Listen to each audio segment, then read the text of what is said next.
우리는 지난 시간부터 당대 헬라어로 쓰여진 모든 문어들 가운데 가장 긴 문장으로 알려진 말씀 하나를 살피기 시작했습니다.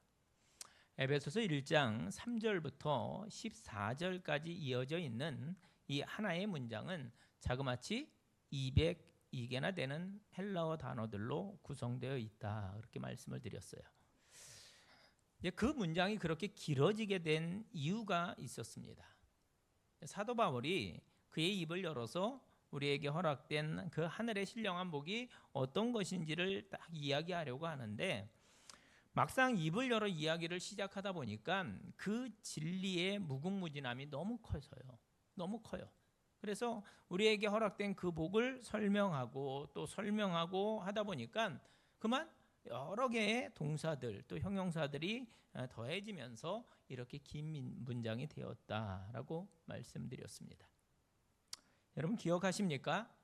삼위일체 하나님이 주신 하늘의 신령한 복을 설명하는 그 긴 문장이지만 실제로는 세 개의 소주제들을 담고 있다, 이렇게 말씀드렸는데, 지난 시간 그 중에 첫 번째 부분인 성부 하나님에게서 온 축복, 선택과 양자됨의 축복을 우리가 함께 살펴보았습니다. 예수 믿고 그 복을 받은 우리는 자연스럽게 내적으로는 거룩한 삶을 추구하고 외적으로는 그분의 영광을 찬송하는 삶을 살아야 하는 것이 마땅했습니다. 성부 하나님이 그 복을 주신 의도고 또 기대였습니다. 이어서 오늘은 하늘의 신령한 복의 두 번째 부분인 성자 예수님께서 우리에게 주신 복을 살피면서 은혜를 나누고, 다음 시간에는 마지막으로 성령 하나님이 우리를 위해 행해 주신 그 복을 살펴보려고 합니다. 특별히 오늘 우리가 살필 본문은 7절부터 12절까지의 내용이 되겠습니다. 이렇게 시작을 해보려고 합니다. 여러분 혹시 이런 생각 해보신 분 안 계신지요? 내가 정말 예수 믿는 게 맞나? 만일 예수님의 구원의 은혜가 진짜라면, 그래서 그분이 나를 위해서 행해 주신 그 놀라운 일들을 내가 정말로 믿는다면 오늘 내가 이렇게 무덤덤하게 살아갈 리가 없을 텐데, 왜 오늘 나에게는 구원받은 이에게 있다는 그 뜨거운 감격이 없지? 왜 오늘 나에게는 그 하나님의 은혜에 대한 깊은 감사가 없지? 여러분, 진지한 그리스도인이라면 누구나 이러한 질문에서 자유로울 수 없을 것입니다. 이유는 분명하죠. 그것은 우리들이 무엇인가 눈이 멀어서 주님의 그 은혜를 제대로 보지 못하고 있기 때문이다라는 겁니다. 안다고는 해요. 그 은혜 너무 감사합니다, 이 말은 합니다. 하지만 실상은 무엇인가에 가려져 있어요. 그럼 민수기에 나오는 발람이라는 주술사는 하나님이 그의 눈을 띄워주시기 전까지는 심지어 나귀도 볼 수 있었던 여호와의 사자를 보지 못했습니다. 엘리야의 시종이었던 게하시 또한 하나님께서 그의 가려진 눈을 띄워주시기 전까지는 자기의 성을 보호하고 있던 여호와의 군대를 보지 못하였습니다. 그렇다면 방법이 있죠. 하나님께서 우리의 닫혀져 있는 눈을 열어주시면 되는 겁니다. 그래서 오늘의 이 설교를 시작하면서 저는 성령께서 역사하셔서 성령 그분의 역사로 이제 두 번째 은혜죠. 성자 예수님께서 우리 구원을 위해 행해 주신 일과 그 일의 결과들, 성자 예수님을 통해서 주신 그 하늘의 신령한 복을 분명히 보게 해 주시고 깨닫게 해 주시고 더 감사하고 찬송하게 해 주시기를 간절히 기도합니다. 하늘의 신령한 복에 대한 두 번째 이야기, 성자께서 우리들의 구원을 위해서 행해 주신 일에 대한 이야기는 우리들의 죄 이야기에서부터 시작이 되어집니다. 로마서 3장 23절은 모든 사람이 죄를 범하였음에 하나님의 영광에 이르지 못하더니 라고 말씀합니다. 성경은요, 우리들에게 예배 없이 뭐라고 해요? 죄인이라고 선언합니다. 여러분, 에베소서 2장 1절 2절 말씀도 마찬가지입니다. 우리 함께 읽어보겠습니다. 에베소서 2장 1절 2절 시작. 그는 허물과 죄로 죽었던 너희를 살리셨도다. 그때의 너희는 그 가운데서 행하여 이 세상 풍조를 따르고 공중의 권세 잡은 자를 따랐으니 곧 지금 불순종의 아들들 가운데서 역사하는 영이라. 아멘. 보세요. 성경은 본래 우리를 사탄의 종노릇하며 살던 존재들이다라고 그렇게 규정을 합니다. 뭐예요? 죄인이라는 거죠.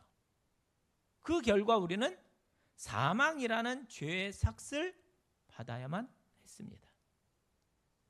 근데 더 심각한 것은 그런 우리에게 그 죄 문제를 해결할 수 있는 능력이 전혀 없다는 거예요. 시간이 지난다고 해서 우리들의 그 죄가 사라지느냐? 그렇지 않습니다. 우리는 어떻게 해도 그 죄를 없앨 수가 없어요. 찬송가 544장은 울어도 못하네, 눈물 많이 흘려도 겁을 얻게 못하고 죄를 씻지 못하니 울어도 못하네. 2절은 뭐라고 그래요? 힘써도 못하네. 3절은 참아도 못하네. 그게 우리들을 옥죄고 있는 죄의 힘이다라는 거예요. 더 나쁜 것은 사단이 우리들의 그 죄를 꽉 붙잡고 우리를 송사한다는 겁니다. 야, 너 죄인이잖아. 너는 안 돼. 송사한다는 거예요. 그래서 여러분, 죄의 문제에 관한 한 우리에겐 길이 없다라는 거예요. 돈으로도 안 되고 손발을 떼내어도 안 되고 착한 행실로도 안 됩니다. 결국 우리는 우리의 구원을 위해서 내가 알 수 있는 일이 전혀 없다는 사실로 인해서 절망할 수밖에 없는 거죠. 사도 바울처럼 탄식할 수밖에 없습니다. 오호라 나는 공고한 사람이로다. 이 사망의 몸에서 누가 나를 건져내랴. 그런데 바로 그 순간 즉 우리가 우리들의 죄에 대해서 아무것도 할 수 없다라는 이 사실로 인해서 절망하고 있을 때 갑작스런 예수 그리스도의 은혜가 우리를 급습합니다. 로마서 5장 8절 말씀을 우리 크게 합독하겠습니다. 함께 읽습니다. 우리가 아직 죄인 되었을 때 그리스도께서 우리를 위하여 죽으심으로 하나님께서 우리에 대한 자기의 사랑을 확증하셨느니라. 아멘. 우리가 여전히 죄인이었을 때 먼저 주님께서 우리를 위해 죽어주셨습니다.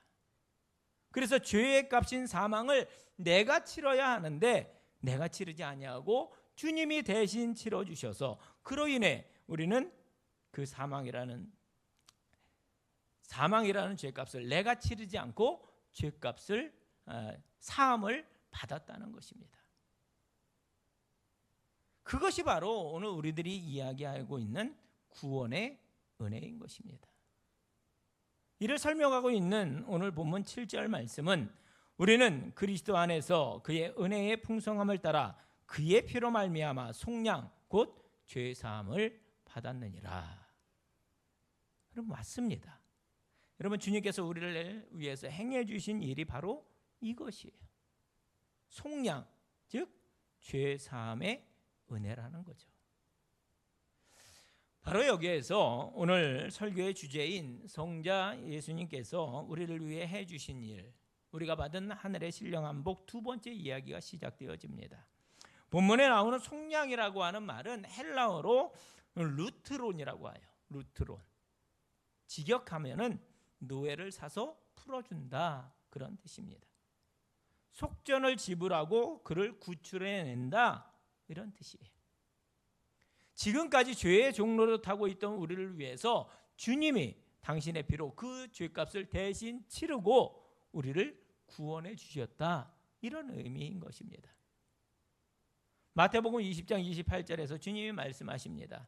인자가 온 것은 섬김을 받으려 함이 아니라 도리어 섬기려 하고 자기 목숨을 많은 사람의 대속물로 주려 함이니라.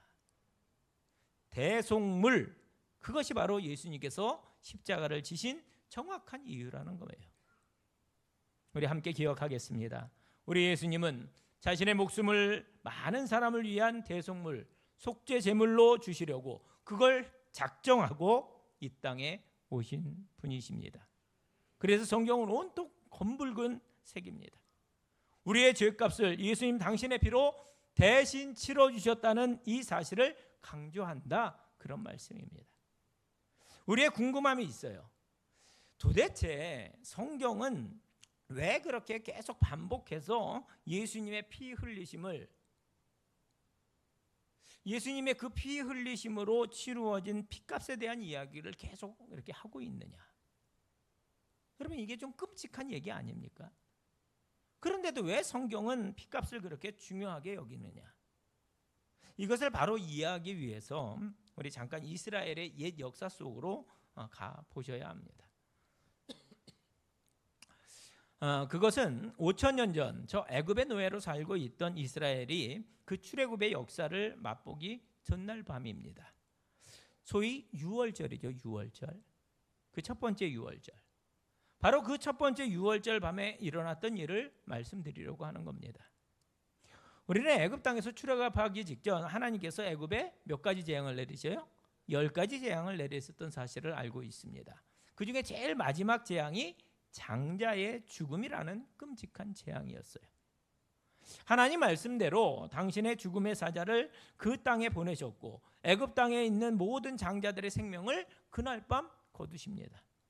그 순간 죽음의 사자가 그 집 문설주에 어린 양의 피가 발라져 있느냐 없느냐를 보고 거기에 들어가든지 아니면 넘어가든지를 결정했다는 거죠. 그게 곧 넘어가다, 유월하다, 패스오버, 그래서 유월절의 유래가 됩니다.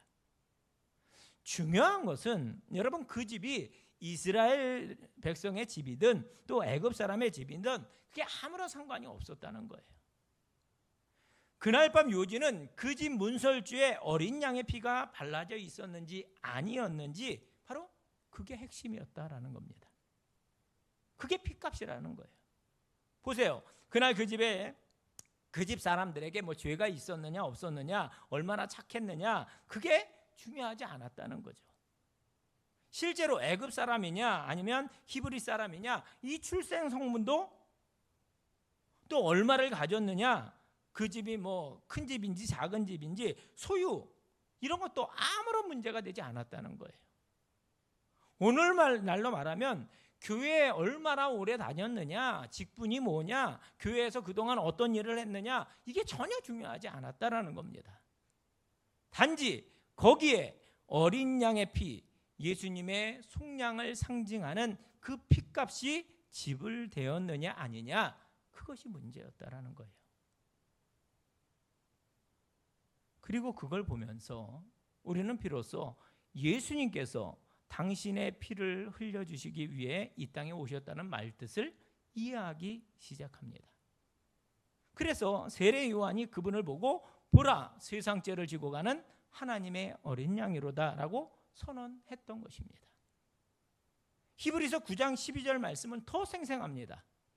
염소와 송아지의 피로 하지 아니하고 오직 자기 피로 영원한 속죄를 이루사 단번에 성소에 들어가셨느니라. 사랑하는 여러분, 오직 그분, 오직 그 어린 양의 피만이 우리의 죄를 속해 주시는 줄로 믿습니다. 어느 날 죄 중에 있었던 나를 위해서 주님이 이해할 수 없는 그 사랑과 은혜로, 또 지난주의 말씀처럼 성부 하나님의 이해되지 아니하는 신비한 선택의 결과로 독생자 되신 예수께서 나에게 오셔서 실제로 나를 용서하시고 구원해 주시기 위해 오셨으며 당신의 피를 흘려 주셨다는 것입니다. 그리고 그 피값 보혈로 인해서 우리가 유월의 은혜를 입게 되었습니다. 그래서 사도 바울이 그 보혈 때문에 찬송하리로다라고 찬양하지 할 수가 없었던 것입니다. 그리고 이 즈음에 우리도 성자 예수께서 행해 주신 일을 함께 찬양하고 말씀을 이어가겠습니다. 우리 찬송가 257장 3절, 우리 257장 3절 우리 박수 치면서 함께 찬양하겠습니다. 찬송하겠습니다.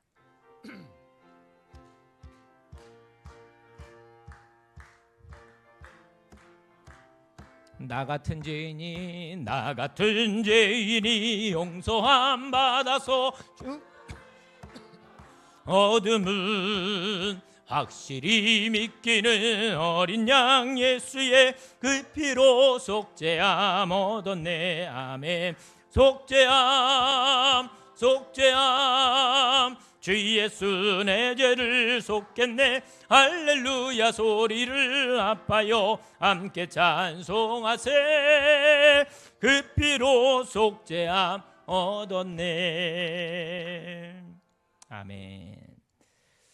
그분의 속죄함, 피로 인한 속죄함, 그분 피값에 대한 의미를 분명히 기억하는 우리 모두가 될 수 있기를 바랍니다. 자, 그 다음 그 일로 인해서 일어난 결과도 우리가 주목해야 합니다. 그래서 어떤 일이 일어났습니까? 죄인이었던 우리가 예수님의 그 피로, 피값으로 산바 되었으니, 그러면 이제 우리는 누구의 것이에요? 주님의 것입니다. 소유권 이양이 된 거죠. 누군가가 나를 샀어요. 그러면 나는 그 사람의 것이 되는 거죠. 값을 지불하고 샀기에 내가 그 사람의 것이 되는 겁니다. 성경 고린도전서 6장 20절 말씀에 값으로 산 것이 되었으니 그런즉 너희 몸으로 하나님께 영광을 돌리라. 내 것이 아니라 누구 거? 그분 거라는 거죠. 성경은 우리에게 그 사실을 기억하고 살아라. 소유권에 대해서 강조하고 있습니다. 함께 기억하시죠. 오늘 내가 참 그리스도인인지 아닌지를 구별하는 기준은 내가 내 인생을 주님의 것이라고 인정하느냐 하지 않느냐 거기에 달려 있습니다. 다시 말씀드리면 죄로 인해서 죽을 수밖에 없던 나를 그분이 당신의 피값으로 사셨어요. 나를. 그러므로 이제 나는 내 것이 아니라 누구 것이에요? 주님의 것. 그 소유권을 분명히 인정하는 자가 진정한 그리스도인이라는 것입니다. 나에 대한 그분의 소유권을 인정하는 우리 모든 성도 여러분들이 될 수 있기를 간절히 소망합니다. 여러분, 저는 욕심이 있습니다. 그것은 우리 모두가 나를 핏값으로 주고 사신 그 주님이 내가 주인 맞냐? 라고 말씀하실 때 뭐 잠시의 주저함 없이 그렇습니다. 이렇게 대답하는 성도, 이렇게 대답하는 목사가 되는 겁니다. 우리 교회도 하주교회 내가 주인이다 말씀하실 때 전혀 토달지 않고 당연합니다. 주님 마음껏 우리를 사용하여 주옵소서. 이런 공동체가 되는 거예요. 그게 정상적인 그리스도인이라는 거예요. 그러면 제가 부임한 지 올해 이제 4년째, 횟수로 4년째가 되어 갑니다. 3년하고 이제 3개월 됐어요. 근데 여러모로 감사를 드립니다. 저는 지난해 우리 성도들이 이제 헌금 생활을 하시는 걸 보면서 정말 깜짝 놀랐습니다. 우리 교회의 상황과 또 이런 결산 이야기를 하면 다른 분들이 얼마나 놀라시는지 모릅니다. 여러분, 헌금하는 게 쉽습니까? 이게 얼마나 어려운 일이에요. 그런데 선교사님들의 이야기를 듣거나 또 그 땅에서 진행되는 그런 사역의 필요를 위해서 힘있게 헌신하는 성도들의 모습이 너무 자랑스럽고 인상적이었어요. 그 외에도 필요한 일들마다 또 섬김마다 정말 최선을 다해서 헌신해 주고 계십니다. 저는 진심으로 우리 교회 성도들 참 훌륭하다고 다른 분들에게 자랑합니다. 여러분들에게 존경의 마음을 표합니다. 근데 여러분, 그 모든 일들이 그냥 상식적으로 되어집니까? 그렇게 되지 않아요. 한번 해보지 뭐 그래서 됩니까? 그렇지 않습니다. 그걸 뛰어넘는 뭔가가 있어야 돼요. 그게 뭐예요? 바로 믿음입니다. 믿음. 누가 주인인지를 분명히 아는 믿음인 거죠. 사랑하는 여러분, 우리의 범사가 그런 모습이 되기를 간절히 바랍니다.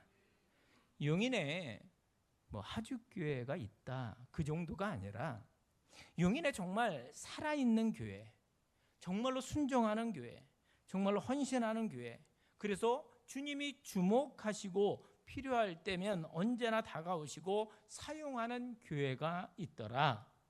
그 교회 이름은 하죽교회라더라. 다시 하겠습니다. 그 교회 이름은 하죽교회라더라. 여러분, 소원합니다. 여러분, 우리 교회가 사람들에게 인정받는 것도 굉장히 중요해요.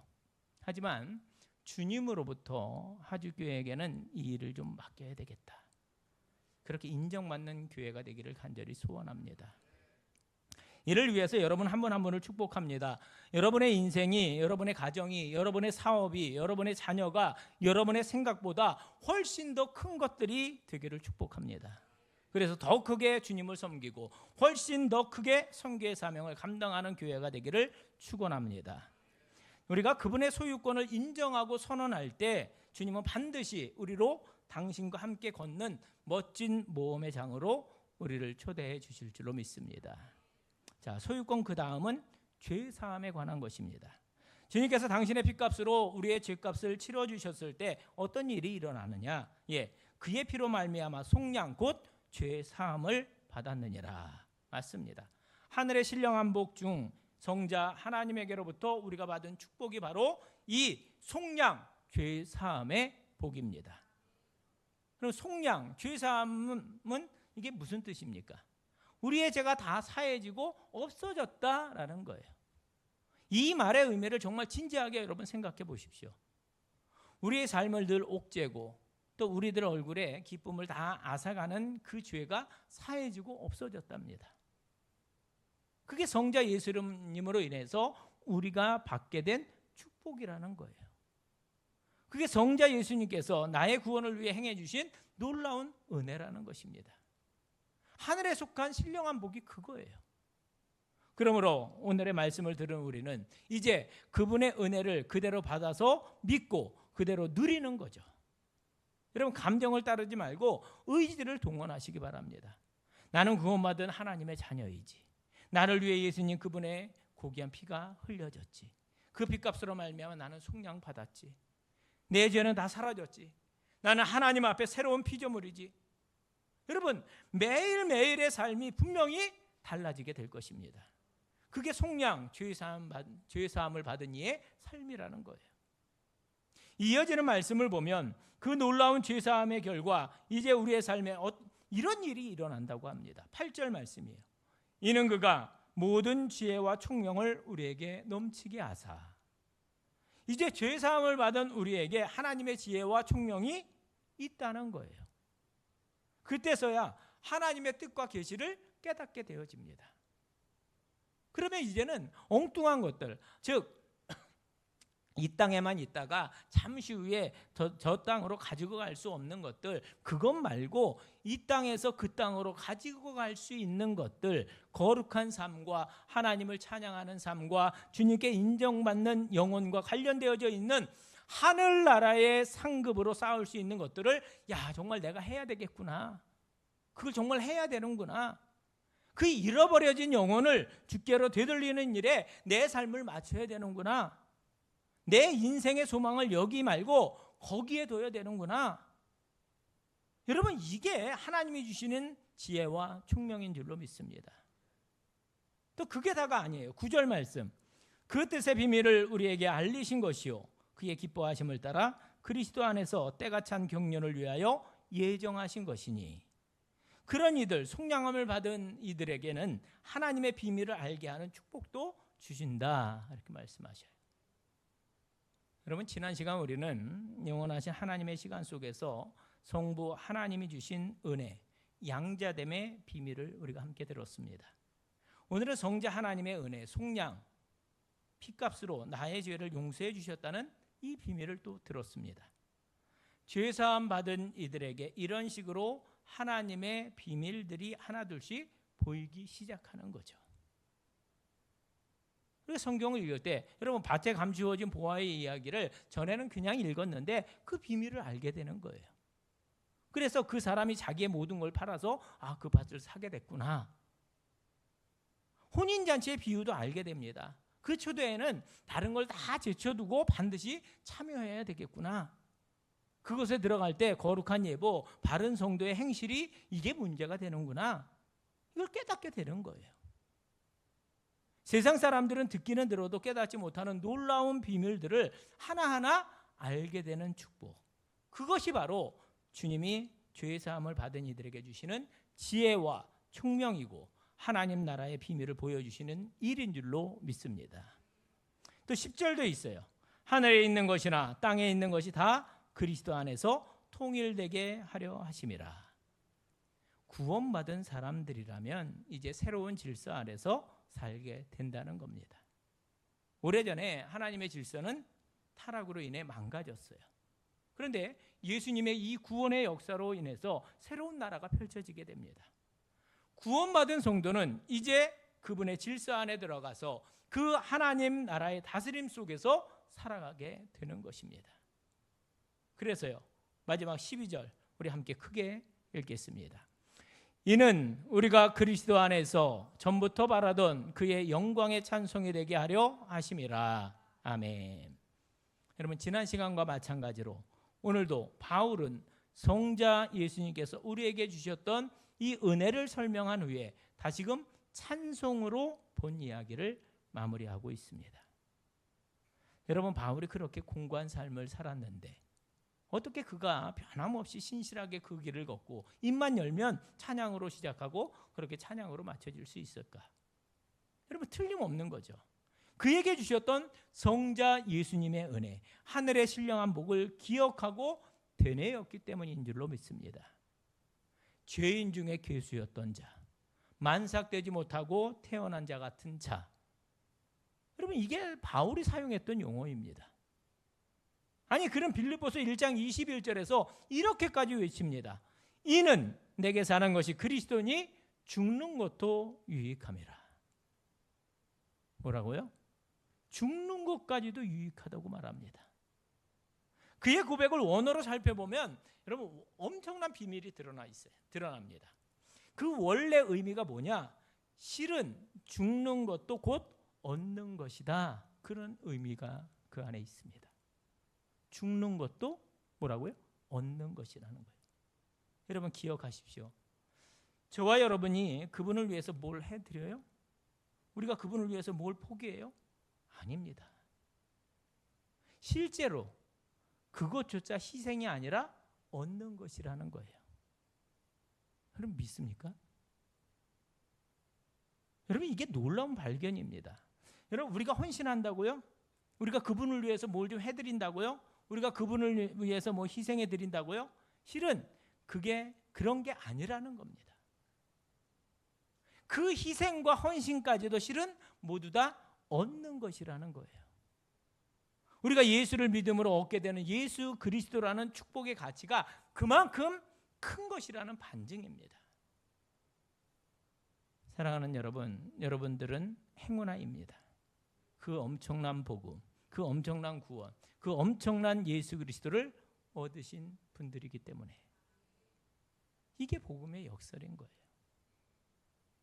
엄청난 역사를 이해하는 자, 그들은 이제 사도 바울처럼 찬송할 수밖에 없는 겁니다.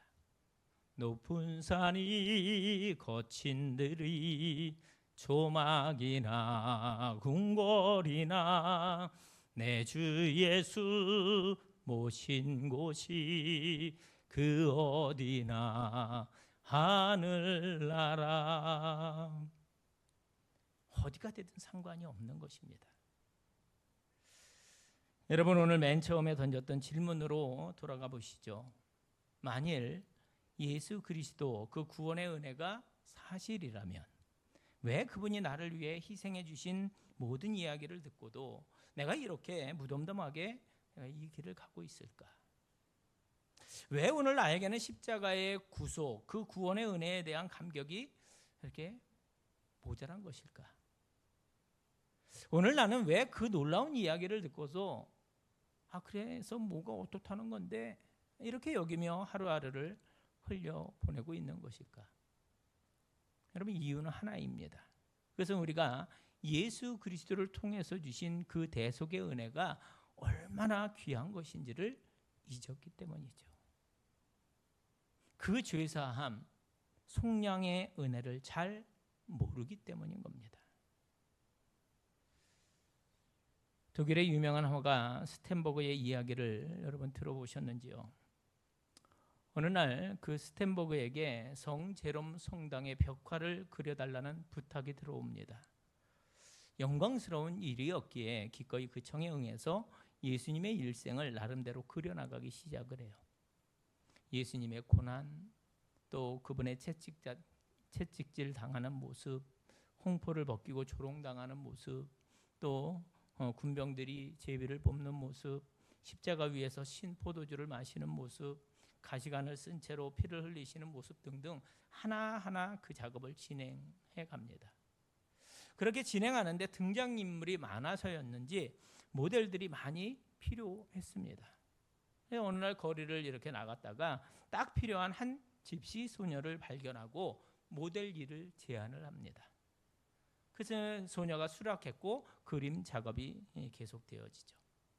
그런데 이 스텐버그 앞에 와서 모델로 서 있던 이 소녀는 그가 그리고 있는 그림들을 보면서 자꾸 질문을 해요. 선생님, 저 그림은 무엇에 관한 것인가요? 선생님, 저렇게 고통스러워하는 이는 누구인가요? 스텐버그가 대답합니다. 예수야, 예수. 야, 좀 똑바로 좀 서 있지 않겠니?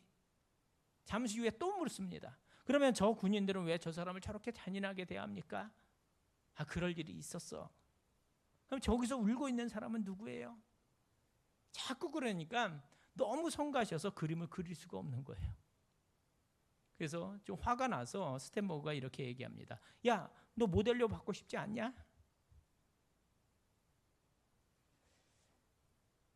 그런데 그 다음 날 소녀가 또 묻습니다. 저렇게 죽는 걸 보니 저 사람은 나쁜 사람인가 봐요. 나쁜 사람 아니야. 좋은 사람이란다. 그런데 왜 저렇게 죽어가야 되죠? 마침내 스텐버그는 그림 그리는 것을 잠시 멈추고 진지하게 예수님이 누구인지, 왜 십자가에 달려 죽으셨는지를 차근차근 설명해 줍니다. 됐지? 이제 더 이상 묻지 마렴. 알았지? 드디어 그 소녀를 모델로 한 그림도 완성이 됩니다. 수고비도 다 지불했어요. 그런데 그 소녀가 작업장을 떠나면서 그 예수님의 그림 앞에서 마지막으로 이렇게 말합니다. 만일 저 십자가에서 죽으신 예수라는 분이 선생님의 말씀처럼 선생님의 죄를 위해서 돌아가셨다면, 그 말이 사실이라면 선생님은 그 이 세상 그 무엇보다도 그분을 가장 많이 사랑하시겠군요. 이렇게 묻습니다. 그 순간 그 스텐버그가 충격을 받아요. 사랑? 그 예수님을 가장 사랑해야 한다고? 그러고 보니 자신은 그분에 대해 수도 없이 들어왔고 또 알아왔고, 그래 또 그분을 그려왔는데, 아니 지금도 그 예수님에 대한 성당의 벽화를 1년이 다 되도록 그려가고 있는데 단 한 번도 그분을 사랑하고 있다는 느낌을 가진 적이 없다는 걸 스텐버그가 깨닫게 됩니다. 이후에 성령의 역사가 일어나고 고민에 빠지고 잠도 잘 못 자고 음식도 못 먹고 자기 진지한 성찰과 기도의 시간이 지난 후에 그는 다시금 예수 그리스도를 인격적으로 만나게 됩니다. 이후에 그는 혼심의 힘을 다해서 십자가라는 작품을 완성하게 됩니다. 그런데 여러분, 이번 그림은 좀 달랐어요. 그럴 수밖에요. 그 전의 그림은 그의 머리에서 나왔다면 이번 그림은 자신의 심령에서 나온 그림이었기 때문에, 참으로 하나님께서 사람의 몸을 입으시고 이 땅에 오셔서 나를 위해서 십자가에 못 박혀 돌아가셨구나, 이걸 생각하면서 그린 그림이 2년에 걸쳐서 완성이 되고 그 그림을 미술관에 기증합니다. 여러분이 지금 보고 계시는 그림, 스텐버그가 그린 십자가라는 그림입니다. 그런데 여러분 아십니까? 그날로 그가 그의 붓을 내려놓습니다. 대신에 그는 매일매일 그 미술관에 가서 사람들이 자기의 그 그림을 보고 있을 때 기둥 뒤에 서서 그들을 위해 기도하는 사역을 시작을 해요. 주님, 역사해 주십시오. 부족한 저의 그 그림을 보고 사람들이 예수님의 은혜와 하나님의 사랑을 깨닫게 해 주옵소서. 여러분, 얼마나 아름다운 모습입니까? 여러분, 이야기가 그렇게 끝나지 않습니다. 어느 날 오후 늦게 한 청년이 다가와서 그가 그린 그림을 바라봅니다. 그날도 스텐버그가 뒤에서 동일하게 기도하면서 그 청년을 봐요. 그런데 그 청년이 한참을 그 그림에서 떠나질 않습니다. 대신에 그 자리에 무릎을 꿇고 울기 시작합니다. 그 그림 아래 이런 글귀가 쓰여져 있었어요. 나는 너를 위하여 목숨을 버렸건만 너는 나를 위하여 무엇을 하였느냐. 그 청년이 바로 모라비안 파의 창시자였고 가진 것을 모두 팔아서 가난한 자들에게 나누어주고 평생을 복음을 위해 헌신했던 진센돌프라는 백작이었습니다. 그의 회심이 바로 이 스텐버그의 영성 있는 그림에서 시작되었다라는 거예요. 사랑하는 성도 여러분, 오늘 우리는 그날의 스텐버그나 진센돌프 백작처럼 이미 오랫동안 예수 그리스도를 알고 듣고 또 믿어오고 있습니다. 그런데 그런 여러분에게 저는 그날 그 집시 소녀가 맨 처음 던졌던 질문을 다시 던져봅니다. 성령께서 우리에게 역사하셔서 성자 예수님을 통해 우리에게 주신 하늘의 신령한 복, 핏값으로 우리를 속량하시고 죄사함의 은혜를 주신 이 놀라운 진리 앞에 여러분 그 그림 앞에 여러분 한번 서 보십시오. 그리고 대답하세요. 만일 저 십자가에 달려 죽으신 예수님이란 이가 당신의 말대로 당신의 죄를 위해 돌아가셨다면 당신은 이 세상 그 무엇보다도 그를 가장 사랑하시겠군요. 두 번째, 그 십자가라는 작품 밑에 쓰여져 있던 질문도 던집니다. 나는 너를 위해서 목숨을 버렸건만 너는 나를 위해서 무엇을 하였느냐. 성도 여러분, 오늘의 말씀을 들으면서 혹시 잊고 있었던, 놓치고 있었던 하늘의 신령한 복을 다시금 듣게 되셨는지요? 그분의 사랑과 은혜, 특별히 나를 위해 흘려주신 보혈을 통해 주신 속량, 죄 사함의 은혜 말입니다. 그렇다면 그 은혜에 반응하시기 바랍니다. 주님, 제가 죄인이었을 때 나를 위해 십자가에서 피 흘려주신 은혜에 감사합니다. 그 피로 제가 죄 사함의 은혜를 받았습니다. 이제 제가 성자 하나님으로부터 받은 하늘의 신령한 복, 속량, 죄 사함의 은혜를 놓치지 않고 거기서 출발해서 남겨진 믿음의 여정을 감사와 기쁨과 헌신과 섬김으로 충성으로 반응하며 살겠다고 고백하는 모든 분들이 되시기를 주님의 이름으로 축원을 드립니다. 기도하겠습니다.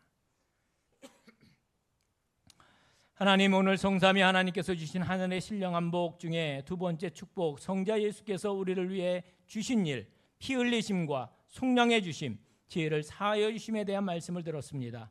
주님, 참으로 감사합니다.